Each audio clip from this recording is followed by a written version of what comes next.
السلام علیکم ورحمۃ اللہ وبرکاتہ۔ جمعہ 14 رجب سن 1445 مطابق 26 جنوری سن 2024 کے خطبے کا اردو میں خلاصہ پیش خدمت ہے۔ خطبے کا موضوع: اللہ تعالیٰ نے چاند کو سراپا نور اور اپنی قدرت کی نشانی بنایا ہے۔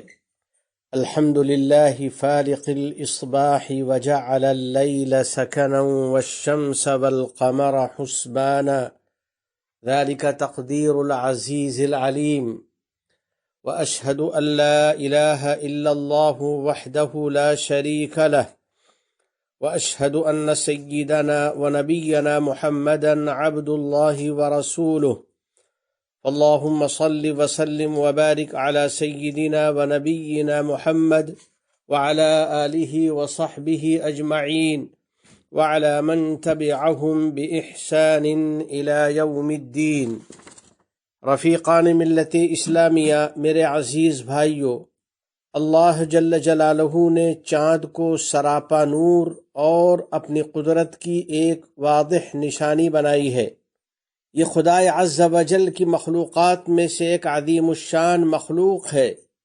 چاند اللہ تعالیٰ کی کامل قدرت اور اس کے بلیغ حکمت و علم پر دلالت کرنے والا ہے۔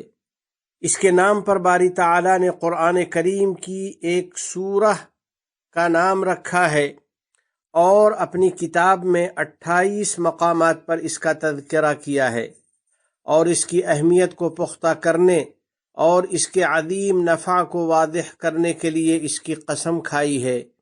چنانچہ اللہ سبحانہ و تعالی کا ارشاد ہے: کلا والقمر، آگاہ ہو جاؤ، قسم ہے چاند کی۔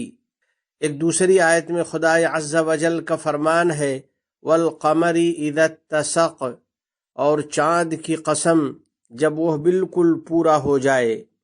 میرے دوستو، چاند اپنی بناوٹ میں انوکھا اور اپنی چمک دمک میں انتہائی حسین و جمیل ہے۔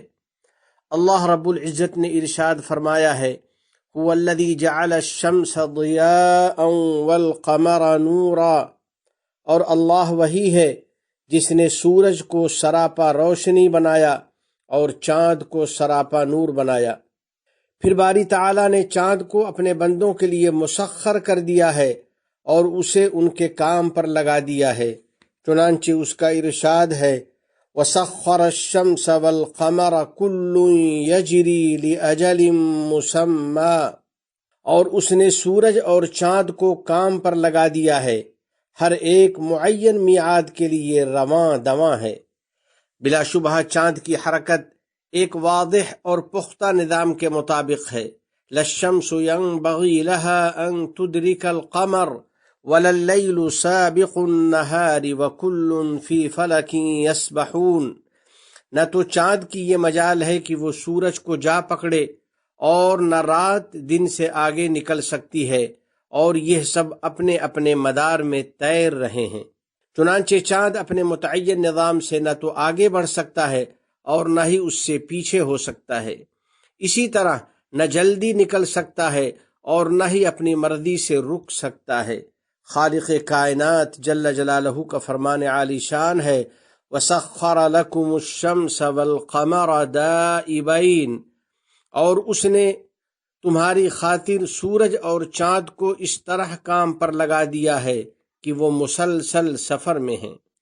تو میرے بھائیو، اللہ کا شکر ادا کرتے رہو اور سوچو کہ بالفرض چاند اپنے مدار سے باہر چلا جائے اور وہ اپنے راستے سے ہٹ جائے تو کیا ہوگا؟ اسی طرح اگر یہ چاند زمین کے اور زیادہ قریب آ جائے یا اپنے وقت متعین سے لیٹ ہو جائے تو کیا ہوگا؟ لیکن ایسا نہیں ہوتا، کیونکہ اللہ کی قدرت نے اسے پابند کر رکھا ہے۔ ھذا خلق اللہ، یہ اللہ کی تخلیق ہے۔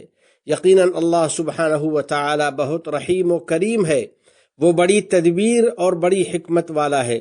اس نے چاند کے مختلف مرحلے اور اس کی متعدد منزلیں بنائی ہیں، اور فرمایا ہے: لِتَعْلَمُوا عَدَدَ السِّنِينَ وَالْحِسَابَ، تاکہ تم برسوں کی گنتی اور مہینوں کا حساب کر سکو۔ اللہ کی کاریگری میں غور کرنے والو، اس عظیم الشان اور روشن چاند کو باری تعالیٰ نے بنایا ہے۔ یہ اپنی عظیم جسامت اور تمام تر اہمیت کے باوجود اپنے رب کا تابع ہے اور اپنے خالق جل جلالہ کا مکمل اطاعت گزار ہے۔ وہ اللہ تعالیٰ کی حمد و تسبیح کرتا ہے اور اس کی عظمت کے سامنے بندگی کرتا ہے اور اپنی عاجزی ظاہر کرتا ہے، جیسا کہ اللہ جل جلالہ نے فرمایا ہے: أَلَمْ تَرَ أَنَّ اللَّهَ يَسْجُدُ لَهُ مَنْ فِي السَّمَاوَاتِ وَمَنْ فِي الْأَرْضِ وَالشَّمْسُ وَالْقَمَرُ۔ اے مخاطب، کیا تم کو یہ بات معلوم نہیں کہ اللہ تعالیٰ کے سامنے اپنی اپنی حالت کے مطابق سب عاجزی کرتے ہیں، جو کہ آسمانوں میں ہیں اور جو زمین میں ہیں، اور سورج اور چاند بھی۔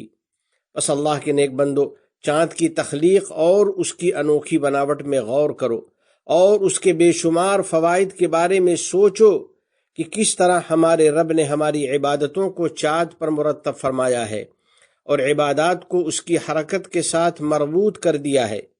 چنانچہ چاند کی رویت پر ماہ رمضان شروع اور ختم ہوتا ہے۔ نبی کریم صلی اللہ علیہ وسلم نے فرمایا ہے: صوموا لرؤیتہ وافطروا لرؤیتہ، چاند دیکھ کر روزہ رکھو اور چاند دیکھ کر روزہ چھوڑ دیا کرو۔ چاند گرہن پر نماز کسوف مشروع کی گئی ہے اور چاند کے بدر کامل ہونے سے ایام بیض کا علم ہوتا ہے، جن میں رسول اکرم صلی اللہ علیہ وسلم نے ہمارے لیے 3 دنوں کا روزہ مشروع فرمایا ہے۔ چاند ہی کی گردش سے زکوٰۃ کی ادائیگی کا وقت طے کیا جاتا ہے، اسی سے حج کے متعین مہینوں کا علم ہوتا ہے۔ خدائے عز و جل نے فرمایا ہے: یسألونک عن الأہلہ قل ہی مواقیت للناس والحج۔ لوگ آپ سے مہینوں کی ابتدا میں نکلنے والے چاند کے بارے میں پوچھتے ہیں، آپ انہیں بتا دیجئے کہ یہ لوگوں کے مختلف معاملات اور حج کے اوقات متعین کرنے کے لیے ہیں۔ اللہ کی قدرت و صنعت میں غور کرنے والوں، چاند کے طلوع و غروب میں اور اس کے ہلال کی صورت میں نکلنے پھر بدر کامل ہونے میں عبرت کی نگاہ ڈالو۔ اسی طرح اس کے باریک ہونے پھر مکمل ہونے میں اور ایک حالت سے دوسری حالت تک منتقل ہونے میں غور و فکر کرو۔ خدائے عز و جل کا فرمان ہے: والقمر قدرناہ منازل حتی عاد کالعرجون القدیم۔ اور چاند ہے کہ ہم نے اس کی منزلیں ناپ تول کر مقرر کر دی ہیں، یہاں تک کہ وہ جب ان منزلوں کے دورے سے لوٹ کر آتا ہے تو کھجور کی پرانی ٹہنی کی طرح پتلا ہو کر رہ جاتا ہے۔ در حقیقت چاند کی کیفیت انسان کی زندگی کے بالکل مشابہ ہے، چنانچہ چاند کی طرح انسان بھی پیدائش کے وقت کمزور اور چھوٹا سا ہوتا ہے، پھر مضبوط اور بڑا ہو جاتا ہے اور اپنی زندگی میں کمزوری اور طاقت کے مرحلوں میں گزرتا رہتا ہے۔ بہرحال میرے دوستو، چاند میں بہت ساری عبرتیں ہیں۔ آپ حضرات نیا چاند دیکھنے کے وقت نبی کریم صلی اللہ علیہ وسلم کی اس دعا کا اہتمام کیا کریں: اللہم اہلہ علینا بالامن والایمان والسلامت والاسلام والتوفیق لما تحب وترضى ربنا وربک اللہ۔ اے اللہ، ہمارے لیے امن و ایمان اور سلامتی و اسلام کا چاند بنا دے اور اپنی رضامندی کی توفیق کا چاند بنا دے۔ اے چاند، تیرا رب اور میرا رب اللہ ہی ہے۔ اور سورہ فلق پڑھ کر اندھیری رات کے شر سے اللہ کی پناہ چاہا کریں۔ من شر غاسق اذا وقب، اور اندھیری رات کے شر سے جب وہ پھیل جائے، یعنی ہر اس آفت اور برائی سے جو چاند کے غائب ہونے کے وقت ظاہر ہوتی ہے۔ اور اس سلسلے میں نبی کریم صلی اللہ علیہ وسلم کے معمول مبارک کی پیروی کریں، کیونکہ آپ صلی اللہ علیہ وسلم نے چاند کی طرف اشارہ کر کے ام المؤمنین سیدہ عائشہ رضی اللہ تعالی عنہا سے فرمایا: یا عائشہ استعیذی باللہ من شر هذا، واشار الی القمر فإن هذا هو الغاسق اذا وقب۔ اے عائشہ، اس کے شر سے اللہ کی پناہ چاہو، یعنی اس کے چھپنے کے وقت جو اندھیرا پھیلتا ہے اس کے شر سے اللہ کی پناہ چاہو۔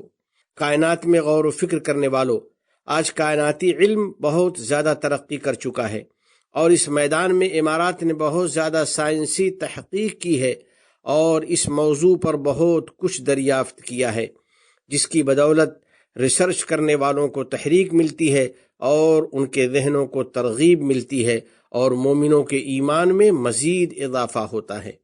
یا اللہ، اپنی کائنات کی نشانیوں میں ہمیں غور کرنے والا اور اپنی عظیم نعمتوں پر شکر کرنے والا بنا دے، اور اپنی ذات بابرکات اور اپنی عظیم سلطنت پر ایمان و یقین رکھنے والا بنا دے، نیز اپنے اس فرمان پر عمل کی توفیق عطا فرما دے۔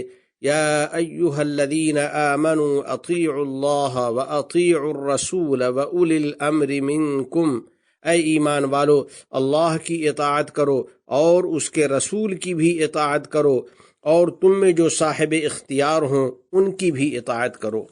میرے نمازی بھائیوں اور عزیز دوستو، بلا شبہ چاند کی لمبائی و چوڑائی اور اس کی بڑائی اور انوکھی بناوٹ ان چیزوں میں ہے جس میں غور کرنے سے بندے کا ایمان مضبوط ہوتا ہے اور اپنے رب کے وجود اور اس کی عظمت پر اس کا یقین پختہ ہوتا ہے۔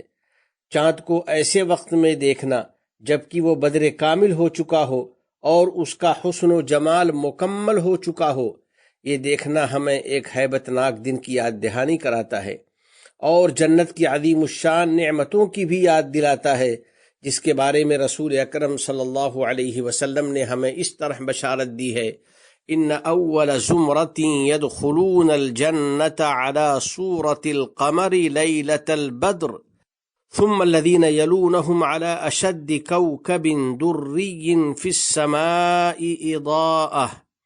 سب سے پہلا گروہ جو جنت میں داخل ہوگا، ان کے چہرے 14ویں رات کے چاند کی طرح روشن ہوں گے۔ پھر جو لوگ ان کے بعد داخل ہوں گے، ان کے چہرے آسمان پر موتی کی طرح چمکنے والے سب سے زیادہ چمکدار ستارے کی طرح روشن ہوں گے۔ ان کے چہرے چمک رہے ہوں گے اور ان کے دل خوشی و مسرت سے لبریز ہوں گے، اور وہ لوگ اپنے رب کے دیدار کے مشتاق ہوں گے۔ وجوہ یومئذ ناظرہ الی ربها ناظرہ، اس دن بہت سے چہرے شاداب ہوں گے، اپنے رب کی طرف دیکھ رہے ہوں گے۔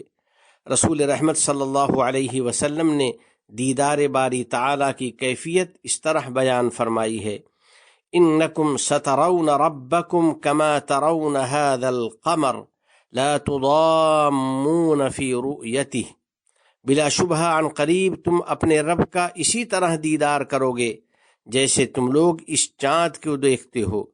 تمہیں اپنے رب کے دیدار میں کوئی مشقت نہیں ہوگی، یعنی تم بلا کسی تکان اور مشقت کے بالکل واضح اور عیاں طور پر اپنے رب کا دیدار کرو گے۔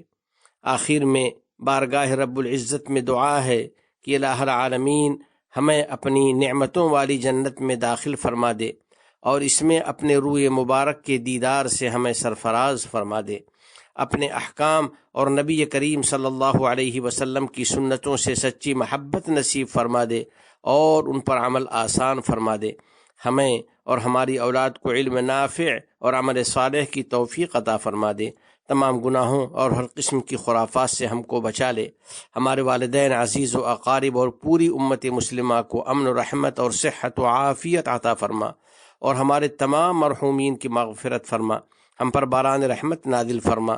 اس ملک کے صدر ذی وقار شیخ محمد بن زائد، ان کے نائبین اور ان کے ولی عہد کو توفیق و عنایت اور صحت و عافیت عطا فرما۔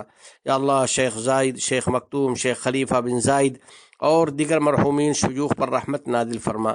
اس ملک کو دین و شریعت، علم و ثقافت، عزت و احترام، تعمیر و ترقی، صفائی و پاکیزگی اور حسن و جمال کا وطن بنا۔